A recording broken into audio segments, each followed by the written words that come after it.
హల్లెలూయా యేసు ప్రభున్ ఎల్లరు స్తుతించుడి వల్లభు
నేనే పట్టించుకోలేదు.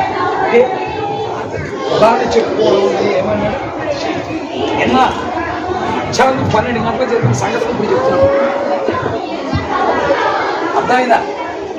ఎందుకంటే నేను ఎప్పుడైతే ఇవన్నీ సువార్త చేస్తూ ఇవన్నీ చెప్పానో వెంటనే నేను అస్సిమాలంటే అంటే మీరు నేను అస్సి అనుకుంటున్నాను. నేను వ్యాపారం నేను వ్యాపారం కాబట్టి పొలకరం ఉండకూడదు. ఆ పొలాన్ని ఎప్పుడు చెప్పకూడదు. అర్థమైందా? నేను కమ్మోడిని, నేను కాపుని, నేను రెండోని, నేను వ్యాపలోని, నేను కాపుని, ఏమి లేదు. సువార్త చెప్పండి, సువార్త చెప్పకుండా పొలం ఎందుకు నీకు అనవసరం. యేసు ప్రభు గురించి చెప్పడమే నువ్వు. కాబట్టి పొలకరం అర్థమైందా? తర్వాత నేను ఫేస్ ఒక్కొక్క వ్యక్తి దాదాపు అర్థం ముందు అద్దం దగ్గరికి వెళ్ళాడంటే అరగంట దాకా బయటకు వచ్చేటప్పటికి మనకు ఎలా ఉంటాడంటే లోపలికి అద్దం దగ్గరికి వెళ్ళేటప్పుడేమో రాబర్ట్ ముగాబేలా ఉంటాడు. బయటకు వచ్చినప్పటికే మహేష్ బాబులో ఉంటున్నాను మొత్తం కోడలే. అద్దం దగ్గరికి వెళ్ళేటప్పటికి ఎలా ఉంటాడు? రాబర్ట్ ముగాబే అంటే నల్లగా ఉంటాడు. బయటకు వచ్చేటప్పటికే మహేష్ బాబు అంటే అరంగుడు మందాన్ని ఉంటాడు. ఎందుకని సంబంధం అవసరమా? దాన్ని బట్టి గమనించుకోవాలి. మీకు రంగు తెల్లగా ఉండకూడదు, రంగు తెల్లగా మాత్రం తనం ఉండకూడదు. ఇన్ని గ్రహం గారు దైవజనుడు మంచి రంగులో ఉన్న ఒక అమ్మాయి దగ్గరికి చక్కటి అందగట్ట. ఆ రోజుల్లో గవర్నమెంట్ ఫిగర్, ఆమె పేరు మార్లిన్ మొన్రో, ఇంగ్లీష్ సినిమా యాక్టర్. ఆమె దగ్గరికి వెళ్ళి అమ్మ మంచి అందాన్ని ఇచ్చి, మంచి ముఖం వచ్చేస్తుంది, మంచి పర్సనాలిటీ, ప్రభు నమ్ముకోని మంచిది అంటే I don't have time now, I'm so busy. నాకు ఆల్రెడీ 5 కాల్ షీట్లు ఉంటాయి. ఏ షీట్లు?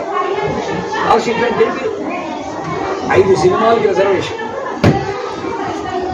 మీరు అవి నమ్మితే నమ్మండి, చివరికి ఎలకల మందు లాంటిది, పురుగు మందు లాంటిది తాగి ఆత్మహత్య చేస్తుంది. మనసు నమ్మదు కంటే హాలీవుడ్ యాక్టర్ కోట్లు సంపాదించి అందము, నేను అందగతిని, నా చుట్టూ నుంచి గిరసాలు చుట్టూ నేను అందగతిని, నేను అనవసరం, అంత మోసం, సౌందర్యం వ్యర్థం, యెహోవా యందు భయభక్తులు వేసి అంత మోసం, సౌందర్యం వ్యర్థం, యెహోవా యందు భయభక్తులు వేసి కొనియాడబడు. వివేకం లేని సుందర స్త్రీ బంది ముక్కున్న బంగారు బందిని పిలిచి ముక్కు కూడా కుట్టించామనుకోండి ఏం చేస్తుంది? ఎవరైనా బందిని పిలిచి ముక్కు కూడా కుట్టించారని ఉదాహరణ ఏం చేస్తుంది?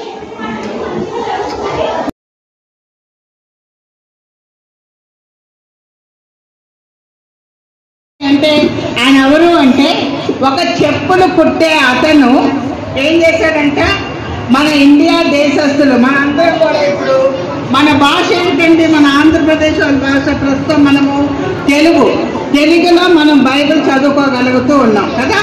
తెలుగు భాషలో మనం బైబిల్ చదువు అలాగా దాదాపు 34 భాషలలో బైబిల్ని అనువాదం చేశాడన్నమాట, ట్రాన్స్లేట్ చేశాడు 34 భాషలు.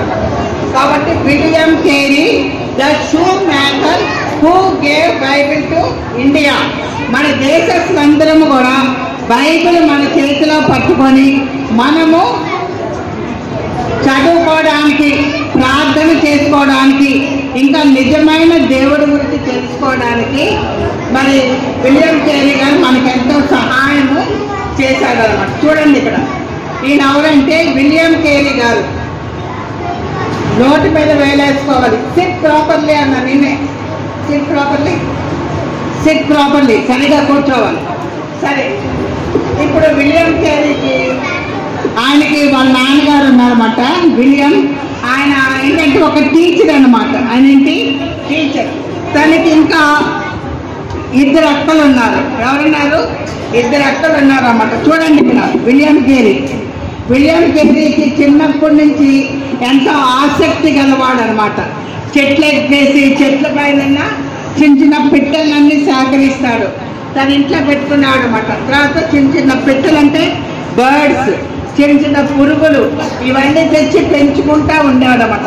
ఒకసారి వాళ్ళ నాన్నగారు ఏం చేశారంటే, అప్పుడు అతనికి 6 సంవత్సరాలంట, ఒక క్రొత్త ఇంటికి మారారు వీళ్ళు. అప్పటి వరకు ఒక చిన్న ఇల్లు ఉంది, ఒక క్రొత్త ఇంటికి మారితే చాలా హ్యాపీగా ఉన్నాడు. ఎందుకని విలియం కేరీ కూడా ఒక ఓన్ రూమ్ ఇచ్చారన్నమాట. ఒక సొంత రూమ్ ఉంది. ఆ రూమ్లో చక్కగా ఏం చేస్తున్నాడు ఇతను, పిట్టలన్నీ చక్కగా వాటన్నిటిని పట్టుకొని తన ఇంట్లో పెట్టుకొని మళ్ళీ పిట్టలకి ప్రతిరోజు నీళ్ళు అతనే మార్చేవాడు అన్నమాట. రోజు ఫ్రెష్ వాటర్ తెచ్చి మన పిట్టలు ఏమి తింటాయో, ఆ పురుగులు ఏమి తింటాయో వాటికి కావాల్సిన ఆహారం అంతా కూడా తానే పోగు చేసి తీసుకొచ్చి వాటికి పెట్టేవాడంట. ఎంతో హ్యాపీగా ఉండేవాడు అనమాట. చూడండి విలియం కేరీ ఎంతో హ్యాపీగా ఉండేవాడు. ఎన్నో కొత్త మొక్కలన్నీ కూడా తీసుకొచ్చి వాటన్నిటిని కూడా తన రూమ్లో ఉంచుకొని పెంచుతూ ఉంటారు అనమాట. చిన్నప్పటి నుంచి హీజ్ వెరీ యాక్టివ్, అంటే చాలా చురుకుగా ఉంటూ ఉంటాడు అనమాట. అంటే ఇంగ్లీష్లో ఇన్క్విజిటివ్ అంటే చాలా ఆసక్తి గలవాడు అన్నమాట. పెట్టెలోనే అంత పెట్టెలు తెస్తారు. ఆ పెట్టెలు ఏమేమి ఆహారం తింటి మరి డ్రై ఫ్రూట్స్ అంటాం కదా, ఆ ఫ్రూట్స్ విత్తనాలు అవన్నీ తీసుకొచ్చి వాటికి పెట్టేవాడు అన్నమాట. పురుగులు ఏంటండి, అవన్నీ చిన్న చిన్న పురుగులు తిండి అవన్నీ తెచ్చి పెడుతూ ఉండేవాడు. అలాగే ఇంకా ఏం చేసేవాడంటే నిజంగా చాలా ఆసక్తి గలవాడని చెప్పండి. రెండోది ఏంటంటే చాలా పట్టుదల గలవాడన్నమాట. ఒకసారి ఏం చేశాడంటే వాళ్ళ ఇంట్లోనే వెనకాల పెద్ద చెట్టు ఉందంట. ఆ చెట్టు పైన ఏముంది, ఒక పిట్ట గూడు కట్టుకొని ఉంది.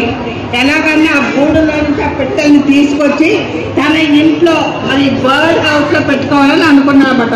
తన ఇంట్లో ఒక పిట్టలకు ఒక చిన్న గది ఇల్లు ఉంది కదా, ఆ ఇంట్లో పెట్టుకోవాలనుకొని ఆ పెద్ద చెట్టు ఎక్కాడంట. పడిపోయాడు అనమాట. ఏమైపోయాడు, పడిపోయాడు. చాలా దెబ్బలు తగిలి అనమాట. ఆయన పట్టుబడ్డాడు. మళ్ళీ కొన్ని రోజులు అయ్యాక మళ్ళీ చెట్టు ఎక్కాడనమాట. చెట్టు ఎక్కి మళ్ళీ ఆ పిట్టల్ని తీసుకొచ్చి తన ఇంట్లో పెట్టుకున్నాడు అనమాట. ఇంకా ఇతనికి ఏంటంటే చిన్నప్పటి నుంచి ఆ రోజుల్లో చాలా శ్రద్ధగా వినాలి. 12 ఏళ్ళప్పుడే వాళ్ళు పెద్దోళ్ళు లేక ఏం చేయాలి, మరి పెద్దోళ్ళు ఏంటి ఏదో ఒక విధంగా మనమైతే చదువుకుంటున్నాం కదా. ఇప్పుడు 10th అయిపోగానే మేమేమంటారు, బైపీసీయా ఎంపీసీయా, లెక్కలు తీసుకుందామా, బయోలాజికల్ సైన్సెస్ తీసుకుందామా, డాక్టర్ అవుదామా, ఇంజనీర్ అవుదామా, లేకపోతే కామర్స్ తీసుకుందామా, రకరకాల ఆలోచనలు కదా, ఏం ఉద్యోగం చేయాలి, ఏమి సంపాదించాలని. అలాగే వాళ్ళు కూడా ఏంటంటే 12 ఏళ్ళ వయసు వచ్చేటప్పటికే 12 ఏళ్ళ వయసు వచ్చేటప్పటికే నెక్స్ట్ ఏం చేయాలి ఏంటి దాని గురించి ఆలోచన కలిగి ఉండాలన్నమాట. అలాగే విలియం కేరీ 12 ఏళ్ళ వయసు వచ్చేసాక అప్పుడు తనకి ఎలా ఉండేదంటే ఒక తోట మాలి గార్డెనర్ అవ్వాలని అనుకున్నాడనమాట. ఒక తోటను పెంచుకోవాలి. చిన్నప్పటి నుంచి బాగా ఆసక్తి కదా మొక్కలంటే, తోటమాలి అవ్వాలని అనుకున్నాడనమాట. అనుకొని ఒక 2 years అలాగా పనిచేశాడు, 2 సంవత్సరాలు. అయితే అప్పుడు దాకా మరి బాబు ఎప్పుడు ఇంట్లోనే ఉండేవాడు కదా. ఇల్లు అంటే ఏంటి, నీడ పట్టుని ఉండేవాడు, ఎండకి ఏమి ఎక్స్పోజ్ అవ్వట్లేదు అన్నమాట. అయితే ఎప్పుడైతే ఎండకి బాగా అసలు మనకి చూడండి ఇప్పుడు భయంకరమైన ఎండలు, మీకు ఏమైనా పని చేయాలనిపిస్తుందా ఎండలో? హాయిగా సెలవులు ఇచ్చారు, ఇంట్లోనే ఉండాలి, ఎక్కడికి వెళ్ళకూడదని అనిపిస్తుంది కదా. అలాగే బాబు విలియం కేరీకి 2 years అయ్యేటప్పటికి ఇంకా తట్టుకోలేకపోయాడు అన్నమాట. కాబట్టి గార్డెనర్, ఆ తోటమాలి పని వద్దు అనుకున్నాడు అన్నమాట. అనుకొని వాళ్ళ నాన్నని అడిగాడంట. వాళ్ళ నాన్నగారు అప్పుడు ఏంటంటే ఒక టీచర్, వాళ్ళ నాన్నగారు ఏంటి ఒక టీచర్ అనమాట. కాబట్టి వాళ్ళ నాన్నగారిని అడిగాడు, నాన్న నేనేం చేయాలి, నేనేమో తోటమాలి అవుదాం అనుకున్నాను కానీ మరి నాకేమో ఎండ ఈ వాతావరణం సరిపోవట్లేదు, మరి నేనేం చేయాలి నాన్న అని అడిగితే వాళ్ళ నాన్నగారు అన్నారంటే, సరే ఇప్పుడు మంచి బిజినెస్ ఏంటంటే చెప్పుల బిజినెస్, కాబట్టి నువ్వు చెప్పులు తయారు చేయడం నేర్చుకోవాలని చెప్పాడన్నమాట. చెప్పులు తయారు చేయడం ఏమంటారంటే ఆ వ్యక్తిని పాపులర్ అంటారు. పాపులర్ అనమాట. సరే షూ మేకర్ అని కూడా అంటారు. చెప్పులు తయారు చేయడమాట. ఆ రోజుల్లో అది లీడింగ్ బిజినెస్ అనమాట. సరే వాళ్ళ నాన్నగారు ఆ విధంగా చెప్పారన్నమాట. చెప్పిన తర్వాత ఏం చేశాడు వాళ్ళ నాన్నగారే, అప్పుడు ఎలా అంటే ఇలాగ స్కూల్కి కాలేజెస్కి వెళ్ళి చదవడం కాదు, ఒక పెద్ద చెప్పులు కుట్టే అతని దగ్గర తీసుకెళ్ళి పెడతారన్నమాట. ఒక 7 సంవత్సరాలు 8 సంవత్సరాలు ఆ వ్యక్తితో పాటే వారింట్లోనే ఉండి ఆ మెలకువలన్నీ నేర్చుకొని రావాలి. మెలకువలన్నీ కూడా నేర్చుకొని చెప్పులు కుట్టడము తయారు చేయడం నేర్చుకోవాలన్నమాట. అలాగే ఏం చేశారంట, ఇతను తీసుకెళ్ళి ఒక చోట పెట్టారన్నమాట వాళ్ళ నాన్నగారు. అక్కడ అంతా ఎవరు మంచిగా తయారు చేస్తారు చెప్పులు కనుక్కొని విలియం అనే అతని దగ్గర తీసుకెళ్ళి ఇతన్ని పెట్టారన్నమాట. పెట్టిన తర్వాత అక్కడికి వెళ్ళి చూడండి చెప్పులు కుట్టడం ఆయన ఎలా చేస్తున్నాడు అవన్నీ కూడా ఇతను చూస్తున్నాడు, తెలుసుకుంటూ ఉన్నారన్నమాట. దాదాపు 7 సంవత్సరాలు ఆయనతో పనిచేస్తే అవన్నీ ఇతను నేర్చుకోగలడు.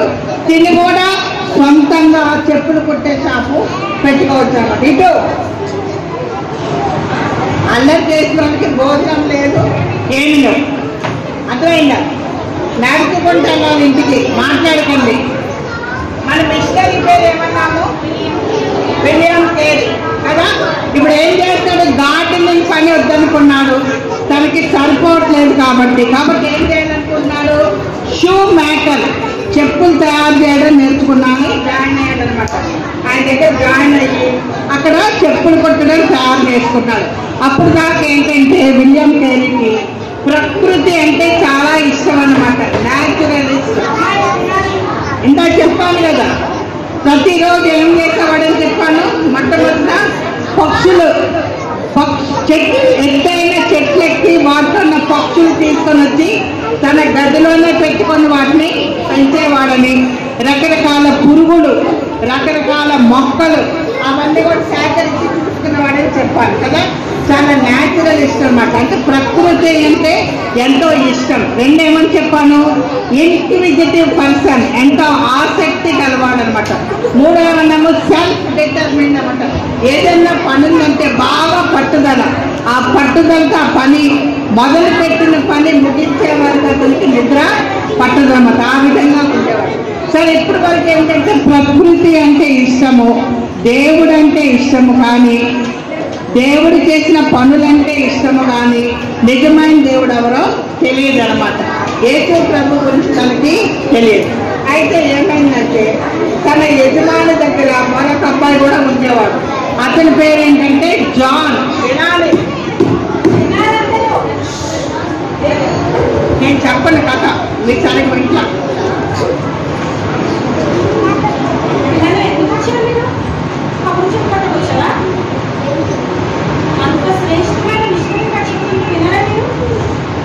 సరే సరే. ఇప్పుడు ఏంటంటే దేవుడు అంటే అతనికి తెలియదు, దేవుడు అంటే ఆసక్తి లేదు, కానీ దేవుడు చేసిన వస్తువులంటే తనకు ఎంతో ఇష్టం అన్నమాట. సిట్ ప్రాపర్లీ, వాకింగ్ పట్టేసుకొని కూర్చోండి, చేతులు కట్టుకోండి. సరే, దేవుడు చేసిన పనులు ఇష్టం, కానీ దేవుడు అంటే తన సొంత రక్షకుడిగా ఇంకా ఎరగడనమాట. అయితే తన యజమాని దగ్గర మరొక అబ్బాయి ఉన్నాడు. అబ్బాయి పేరు ఏంటంటే జాన్. ఈ అబ్బాయికి యేసు ప్రభువుని తన సొంత రక్షకుడిగా స్వీకరించాడు. యేసు ప్రభువే నిజమైన దేవుడు. యేసు ప్రభు మనందరి కొరకు ఆయన సిలువలో చనిపోయాడు, సమాధి చేయబడ్డాడు, తిరిగి లేచాడు. ఈనాడు నేను చనిపోయిన ప్రభువు దగ్గరికి వెళ్తానని తన సొంత రక్షకుడిగా యేసు ప్రభుని ఎరిగాడు జాన్. కాబట్టి యేసు ప్రభుని ఎరిగిన వ్యక్తులు ఏం చేస్తారు, ఎక్కడికి వెళ్ళినా కుదురుగా ఉంటారు. ఇంకా వాళ్ళకి ఇంకో పని ఉంటుంది, ఏంటంటే మరి తన ప్రక్కన ఉన్న వాళ్ళందరికీ యేసు ప్రభు గురించి చెప్తారనమాట. తన ప్రక్కన ఉన్న వారికి, తన ఇంట్లో ఉన్న వారికి అందరికీ కూడా యేసు ప్రభు గురించి చెప్తారు. చాలా మేడం ఇక్కడ వచ్చింది, అమ్మ ఇక్కడికి రా. వినాలా, మీరందరూ కూడా మిషనరీస్ అవ్వాలని మా కోరిక, అర్థమైందా? మీరందరూ కూడా మిషనరీస్ అవ్వాలని మీ కొరకు అందరూ కష్టపడి మరి మీ కొరకు పెట్టిన ఇది విరామ బైబిల్ పాఠశాల. ఎందుకంటే మీరందరూ కూడా యేసు ప్రభు గురించి తెలుసుకోవాలా, యేసు ప్రభుని మీ రక్షకుడిగా మీరు ఎరగాల. ఇంకా మన దేశంలో అనేకులకు యేసు ప్రభు గురించి తెలియదు, వాళ్ళకి మీరు చెప్పాలా. మీ క్లాస్మేట్స్కి, మీ ఫ్రెండ్స్కి యేసు ప్రభు గురించి చెప్పాలా. వారు కూడా దేవుణ్ణి నమ్ముకోవాలని విరామ బైబిల్ పాఠశాల పెట్టారు. అర్థమైందా? ఎంతో ఖర్చుతో కూడిన పని, ఎంతో ప్రయాసతో కూడిన పని. సరే, మరి విలియం కేరీకి యేసు ప్రభు రక్షకుడిగా ఎరగడు కదా. అయితే అతను తనతో పాటు పనిచేసే అబ్బాయి ఏంటంటే యేసు ప్రభుని సొంత రక్షకుడిగా ఎరుగును. కాబట్టి అతను రోజు చెప్తాడనమాట. అతను ఎంతో ప్రశాంతంగా ఉంటాడు, ఎంతో మంచిగా ఉంటాడు, ఎంతో స్నేహంగా ఉంటాడు. యేసు ప్రభు గురించి తనకి చెప్తా ఉంటాడనమాట. చెప్పిన తర్వాత యేసు ప్రభు గురించి విలియం కేరీ అంతా వింటూ ఉన్నాడు అనమాట. ఆ ఫ్రెండ్ని కూడా గమనిస్తూ ఉన్నాడు. సరే, ఒకరోజు ఏమైందంటే విలియం కేరీ వాళ్ళ యజమాని విలియం కేరీకి కొన్ని డబ్బులు ఇచ్చి కొన్ని పనులు చేయమని చెప్తారనమాట. నిన్నే మన చర్చికి వచ్చాక అతను చెప్తున్నాడు, వాళ్ళ యజమాని కొన్నిసార్లు 10 లక్షలు, కొన్నిసార్లు 20 లక్షలు కూడా బ్యాంక్ దగ్గర నుంచి తీసుకురామని చెప్తాడంట. బ్యాంక్ దగ్గర నుంచి తీసుకురామంటే బ్యాంక్ కూడా అడుగుతున్నాడు, ఎవరయ్యా నువ్వు, ఏంటి, ఎవరు మీ యజమాని, 10 లక్షలు 20 లక్షలు తీసుకెళ్తున్నా అంటే నేను క్యాబ్ డ్రైవర్ అని చెప్పాడంట. అయ్యగారు వాళ్ళ కారు ఉంటే, ఏంటి డ్రైవర్ చేత 10 లక్షలు 20 లక్షలు తెప్పించుకుంటున్నారు మీ యజమానిని, ప్రతిసారి ఎంతో మరి క్వశ్చన్ మార్క్గా అడుగుతారంట బ్యాంక్ వాళ్ళు అతనికి. ఎవరు నమ్మరు కదా. దేవుని నమ్ముకున్నాక మనం అంత నమ్మకంగా ఉండాలి. ఒకవేళ యజమాని 10 లక్షలు ఇచ్చినా 20 లక్షలు ఇచ్చినా మళ్ళీ ఆ డబ్బులు బ్యాంకు నుంచి తీసుకెళ్లి యజమానికి అప్పగించాలి. అలాగే దేవుడు మన కొరకు ప్రాణం పెట్టాడు కాబట్టి మనము యేసు ప్రభుకి నమ్మకంగా ఉండాలి. సరే, ఒకరోజు యజమాని ఏం చేశాడంటే కొన్ని డబ్బులు ఇచ్చి కొన్ని పనులు చేయమని చెప్పాడనమాట. వినండి, కొన్ని పనులు చేయమని చెప్తారు కదా, అప్పుడప్పుడు ఇంకో డబ్బులు తీసుకెళ్ళు మనకు కావాల్సిన వస్తువులని కొనుక్కురా అని చెప్పారు. అయితే అప్పుడు విలియం కేరీ ఏం చేశారంటే తన దగ్గర కూడా కొంచెం పాకెట్ మనీ ఉందన్నమాట. ఆ డబ్బులు కూడా తీసుకెళ్ళి తనకు కావాల్సినవన్నీ కొనుక్కున్నాడు. అయితే ఏమైందంటే తన దగ్గర ఉన్న డబ్బుల కంటే 1 షిల్లింగ్ ఎక్కువైందంట. తన సొంత ఖర్చుల కొరకు ఏమైంది, 1 షిల్లింగ్ ఎక్కువ ఖర్చు పెట్టేశాడనమాట. చూసుకోలే. ఇంటికి వచ్చాక చూస్తే ఇప్పుడు మనకి రూపాయలు అంటాం కదా, అప్పుడు ఆ దేశంలో కరెన్సీ ఏమంటారు షిల్లింగ్. అది కూడా ఏంటంటే మరి వెండితో చేయబడింది అనమాట. ఏంటి, వెండితో చేయబడిన నాణెము. సరే, నాణాలు ఇచ్చాడు కదా, యజమానికి కావాల్సినవన్నీ కొనుక్కొచ్చాడు. తనకు కావాల్సి తన డబ్బులతో కొనుక్కున్నాడు. అయితే 1 షిల్లింగ్ ఎక్కువైపోయింది తన స్వంత ఖర్చుల కొరకు అనమాట. అప్పుడు ఏం చేశాడంటే విలియం కేరీ నెమ్మదిగా యజమాని డబ్బులు ఉంటాయి కదా, ఆ డబ్బుల్లో 1 నాణం తీసి అక్కడ పెట్టేశాడు. ఇంకోటి ఏంటంటే తన దగ్గర 1 చల్లని నాణం ఉందంట. 1 చల్లని నాణం, మనకు కూడా తెలుసు కదా, కొత్త నాణాలు ఉంటాయి కదా, అదేంటంటే కాపర్తో చేయబడింది. ఈ నాణం తీసుకెళ్ళి దాంట్లో పెట్టేసి యజమాని నాణం తెచ్చి ఇక్కడ పెట్టేశాడు. అయితే ఏమనుకున్నాడు, నా యజమాని ఇది గమనించాలే అనుకున్నాడు. అయితే వాళ్ళ యజమాని చాలా తెలివిగలవాళ్ళు కదా, ఆయన చూసుకున్నాడు. చూసుకుని ఏంటిది, ఈ చల్లని నాణం ఎవరు పెట్టారు ఇందులో అని అతన్ని గమనించాడు. గమనించి ఏమంటది కానీ చాలా కోపంగా చూశాడంట. అడిగాడు ముందు. అడిగితే విలియం కేరీ ఏమైనా నాకు తెలియదు అని చెప్పాడంట. నాకు తెలియదు ఎవరు పెట్టారు అని చెప్పాడంట. సరే, చాలా కోపంగా చూసేటప్పటికి ఎదురు తల ఉంచుకున్నాడంట. తప్పు చేశాడు కదా, తల ఉంచుకున్నాడు. ఆ తర్వాత చాలా మరి బ్యాడ్గా ఫీల్ అయ్యాడంట విలియం కేరీ. అయ్యో, నేను ఎప్పుడు ఇంత దుర్మార్గం చేయలేదు, అది నా నాణ్యము కాదు, మరి నేను ఎందుకు ఇంత దుర్మార్గం చేశాను, మరి యజమాని నాణ్యము నేను నా స్వంత ఖర్చుకి ఖర్చు పెట్టేసుకున్నాను, అది కాకుండా మరి వేరే నాణము చల్లని నాణం తీసి అక్కడ పెట్టాను, ఎంత పాపం చేశాను. ఒకవేళ నేను చేసిన తప్పు నా యజమాని మా నాన్నకి చెప్తే మా నాన్న కూడా ఎంతో అవమానంగా ఫీల్ అవుతాడు.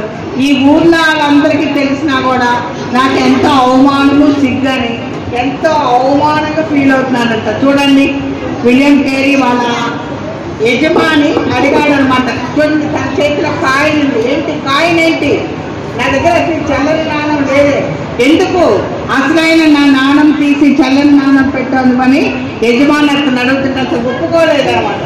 నాకు తెలియదని చెప్పేశాడు. కానీ తర్వాత చాలా అవమానకరంగా అతను ఫీల్ అయ్యాడు అన్నమాట. ఫీల్ అయినంత ఏం చేశాడంటే అప్పుడు అతనికి తెలిసింది ఏమని, నాకు రక్షకుడు అవసరము. నా ఫ్రెండ్ ఎప్పుడు ఏ తప్పిదం చేయలేదు కాబట్టి అతను చాలా హ్యాపీగా ఉన్నాడు. ప్రతిరోజు ఖాళీ సమయంలో అతను బైబిల్ చదువుకుంటున్నాడని అప్పుడు అతనికి తెలిసి, మరి అప్పటి వరకు మరి విలియం కేరీ వాళ్ళ నాన్న కూడా ఈజ్ ఎ క్రిస్టియన్, క్రైస్తవుడే. క్రైస్తవులు అన్న వాళ్ళు ఏంటి, అబద్ధం ఆడకూడదు, దొంగతనము చేయకూడదు, మనకుండే కదా పదాజ్ఞలు, ఇతరులది ఏది కూడా మనము ఆశించకూడదు. ఉన్నాయా లేవా? క్రైస్తవులు అన్నాక మనకు కొన్ని రూల్స్ ఉంటాయి. ఆ రూల్స్ ప్రకారం మనము జీవించాలన్నమాట. మరి ఆ ఫ్రెండ్ పేరు ఏమన్నాను, జాన్ వార్.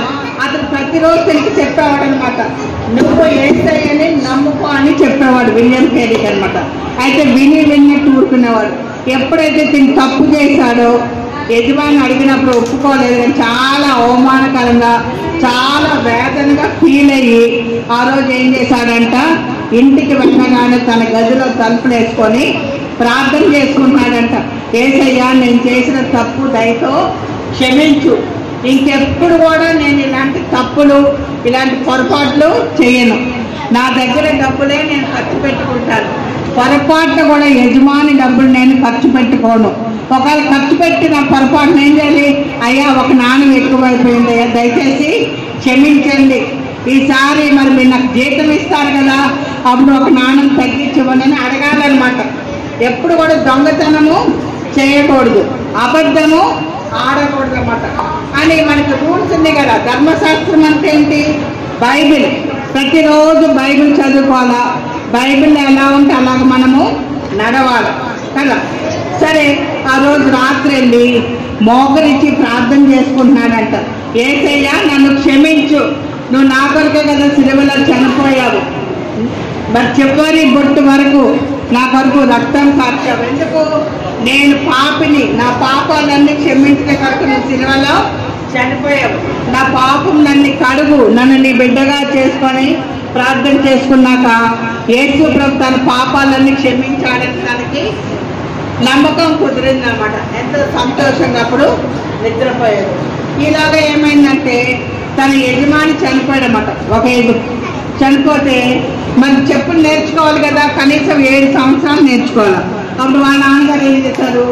ఇంకొక యజమాని దగ్గరికి తీసుకెళ్ళాడన్నమాట.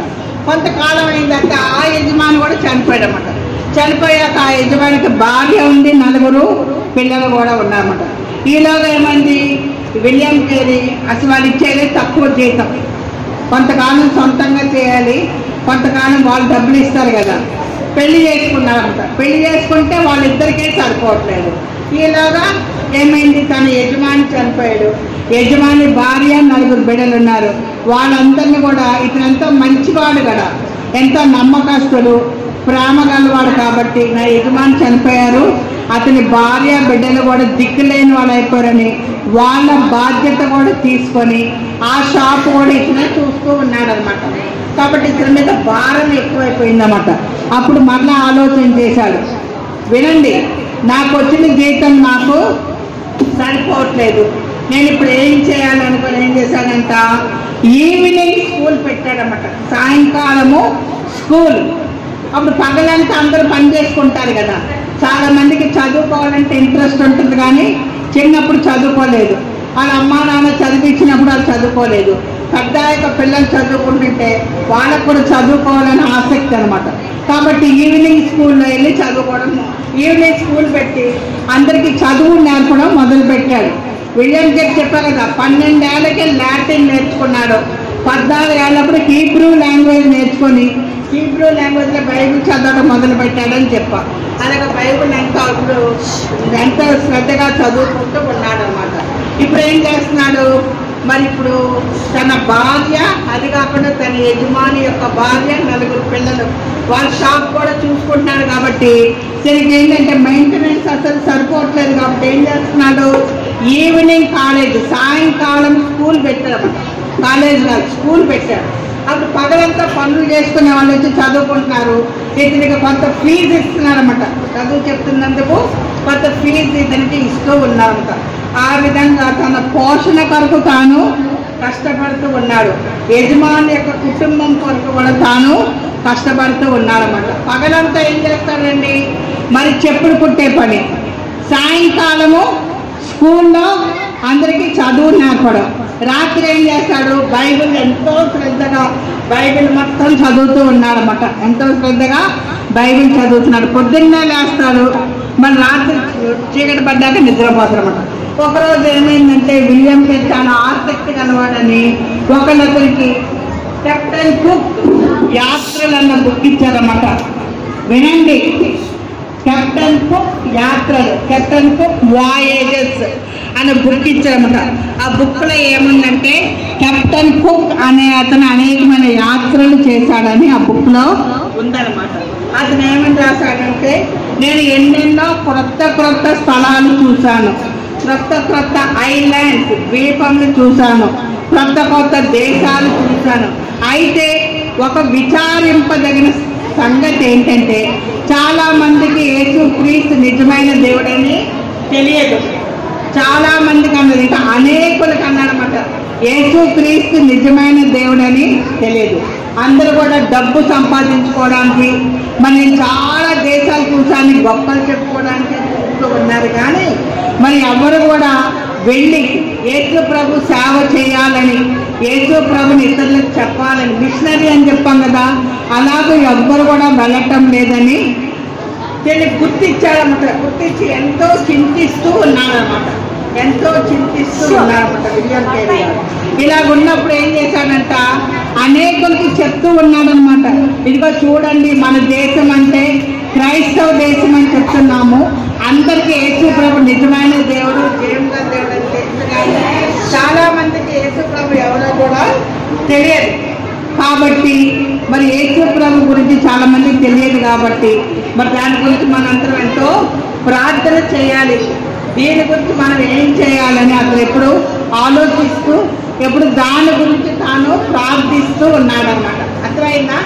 దాని గురించి తను ఏం చేస్తున్నాడు, ప్రార్థన చేస్తూ ఉన్నాడు. సరే, ఈరోజు ఇంతటితో మనం ఆపుదాం, మిగిలింది రేపు ఎల్లుండి కూడా చూద్దాం అన్నమాట. సరే, ఇప్పుడు ప్రశ్నలు అడుగుతాను, చెప్పాలి. ఈరోజు మనం చెప్పుకున్న మిషనరీ పేరు ఏంటి? William Carey. ఇతను చెప్పులు కుట్టుకునేవాడా, మిషనరీయా? ఇప్పటి వరకు జీవనోపాధి కొరకు చెప్పులు కుట్టుకుంటూ ఉన్నాడు. కానీ ఆ తర్వాత చాలా ప్రాంతములలో కెప్టెన్ చదివిన తర్వాత చాలా మందికి దేవుని సువార్త తెలియదు, యేసు ప్రభు ఎవరో తెలియదు. మరి ఇలాగ హిందూ దేశం ఉంది, అంత విగ్రహారాధన, చెట్టు చూస్తే దేవుడు, పాము చూస్తే దేవుడు, ఏది చూసినా దేవుడు అని దాన్ని పూజ చేస్తూ ఉంటారు. ఇదంతా ఎక్కడికి వెళ్తారు? నరకానికి వెళ్ళేవారుగా ఉంటారు. యేసు ప్రభుని హృదయంలో చేర్చుకుంటే ఎక్కడికి వెళ్తాం? పరలోకానికి వెళ్తాం. అక్కడ వెళ్ళినప్పుడు సంతోషము, ఆనందం ఉంటుంది. యేసు ప్రభుని రక్షకుడిగా ఎరగకపోతే ఎక్కడికి వెళ్తారు? నరకానికి వెళ్తారు. యేసు ప్రభు మాకు తెలుసండి, అయితే ఇలాగ అప్పుడప్పుడు మీటింగ్స్కి వచ్చి భయంకరమైన అల్లరి చేసి వెళ్తామండి మేము అన్నారంట. వాళ్ళు ఎక్కడికి వెళ్తారు? ఎక్కడికి? నరకానికి వెళ్తారు. ఎంతమందికి నరకం అంటే ఇష్టం? చేతులు వద్దండి. ఎంతమందికి నరకం అంటే ఇష్టం? మరి ఎంతమంది పరలోకం అంటే ఇష్టం? అబ్బో, సరే, చేతులు తెచ్చారు. కాబట్టి పరలోకానికి వెళ్ళాలంటే ఎలా ఉండాలి? మంచిగా ఉండాలి, అల్లరి చేయకుండా ఉండాలి, యేసు ప్రభు నిజమైన దేవుడు అని తెలుసుకొని మన హృదయంలో చేర్చుకోవాలి. అర్థమైందా? కాబట్టి మీరు చేసేదేంటి? చదువుకుంటారు కదా, కష్టపడి చదువుకోండి. అర్థమైందా? ఈరోజు ఎంతమంది బైబిల్ చదువుకొని వచ్చారు? చేతులు ఎత్తండి. ఎంతమంది బైబిల్ చదివారు? అబ్బో, చాలా తక్కువ మంది. ఎంతమంది ఇళ్ళల్లో కుటుంబ ప్రార్థన చేస్తారు? చేతులు ఎత్తండి. కుటుంబ ప్రార్థన, ఓకే, చేతులు దించండి. మీలో ఎంతమంది యేసయ్యని మీ రక్షకుడిగా అంగీకరించారు? చేతులు ఎత్తండి. రక్షకుడిగా ఎంతమంది రక్షించబడ్డారు? చేతులు ఎత్తండి. మీకు ఇంకా సరిగ్గా తెలియదు, చిన్న వయసే కాబట్టి సరిగ్గా తెలియదు. మరి ఇప్పుడు మీరు కూడా, ఇప్పుడు మనం చెప్పుకున్నాం కదా, అప్పుడు విలియం కేరీకి దాదాపు 14-15 సంవత్సరాలు అనుకుందాం. అప్పుడు ఏం చేశాడు? తన మంచం దగ్గర మోకరించి ప్రార్థన చేసుకొని యేసయ్యని హృదయంలో చేసుకున్నాడని చెప్పా కదా. మీలో ఎంతమందికి యేసయ్యని హృదయంలో చేర్చుకోవాలని ఆశ ఉన్నది? చేర్చుకోండి. యేసయ్యని హృదయంలో చేర్చుకోవాలని ఆశ ఉందా? సరే, ప్రార్థన చేసుకుందామా? దేవుని స్తుతించుడి, హృదయమును వెలిగించిన యేసుని స్తుతించుడి.